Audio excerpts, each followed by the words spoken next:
ഇസ്ലാമും യൂറോപ്പും തമ്മിൽ പൊരുത്തപ്പെടില്ലെന്ന് ഇറ്റാലിയൻ പ്രധാനമന്ത്രി ജോർജിയ മെലോണി പറഞ്ഞു. പിന്നെ ഇനി ഇറ്റലിയിലേക്ക് മുസ്ലിംസിനൊന്നും കയറ്റൂലേ? അങ്ങനെയൊന്നുമില്ല. ഇസ്ലാമിൻ്റെ സംസ്കാരവും യൂറോപ്യൻ നാഗരികതയുടെ മൂല്യങ്ങളും അവകാശങ്ങളും ഒന്നും പൊരുത്തപ്പെട്ടു പോവില്ലെന്നാണ് ഇറ്റാലിയൻ പ്രധാനമന്ത്രി ജോർജിയ മെലോണി പറഞ്ഞിരിക്കുന്നത്. ഇങ്ങനെ പറഞ്ഞതിൻ്റെ ഒരു വീഡിയോ ദൃശ്യമാണ് പുറത്തു വന്നത്. പക്ഷേ ഇത് എപ്പോൾ പറഞ്ഞതെന്നുള്ള കാര്യത്തിൽ ഒരു വ്യക്തതയില്ല. മാത്രമല്ല, അറബ് നാടുകളിൽ നിന്നും ആഫ്രിക്കയിൽ നിന്നൊക്കെ അനധികൃതമായി വരുന്ന അഭയാർത്ഥികൾക്കെതിരെ കർശനമായ നടപടി എടുക്കുമെന്നും മെലോണി സർക്കാർ പറയുന്നുണ്ട്. ഗാസയിലും ഇത്തരം പ്രശ്നങ്ങളൊക്കെ ഉണ്ടല്ലോ. ഇപ്പോഴത്തെ സ്ഥിതി എന്താണ് ഗാസയിലെ? ഗാസയുടെ സ്ഥിതി ദുരിതമാണ്. ബോംബാക്രമണമൊക്കെ ശക്തമാണ്. പോരാത്തതിന് ഗാസയിലെ ജനങ്ങളെ പട്ടിണിക്കിട്ട് കൊല്ലാനാണ് ഇസ്രായേൽ ശ്രമിക്കുന്നതെന്നാണ് ഒരു ആരോപണം ഉള്ളത്. ഗാസയിലേക്ക് ആഹാരവും വെള്ളവും ഇന്ധനവും ഒക്കെ ഇസ്രായേൽ തടയുകയാണ്, അവരുടെ കൃഷി നശിപ്പിക്കുകയാണെന്നാണ് HRW എന്ന് പറയുന്നൊരു സംഘടന പറയുന്നത്. പക്ഷേ ഈ സംഘടന ഒരു ജൂതവിരുദ്ധ അല്ലെങ്കിൽ ഇസ്രായേൽ വിരുദ്ധ സംഘടനയാണെന്നാണ് ഇസ്രായേലിൻ്റെ പ്രസിഡന്റ് ബെഞ്ചമിൻ നെതന്യാഹു പറഞ്ഞിരിക്കുന്നത്.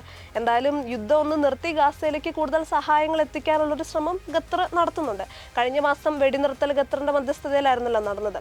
പക്ഷേ ഇസ്രായേലും ഹമാസ് തീവ്രവാദികളും ഒന്നും ഒരു സമാധാനത്തിൻ്റെ പാതയിലേക്ക് വരുന്നില്ല. പക്ഷെ അതങ്ങനെ പെട്ടെന്നായി വരട്ടെ, എല്ലാം ഒരു സമാധാനത്തിൻ്റെ പാതയിലേക്ക് ആകട്ടെ എന്ന് നമുക്ക് ആഗ്രഹിക്കാം.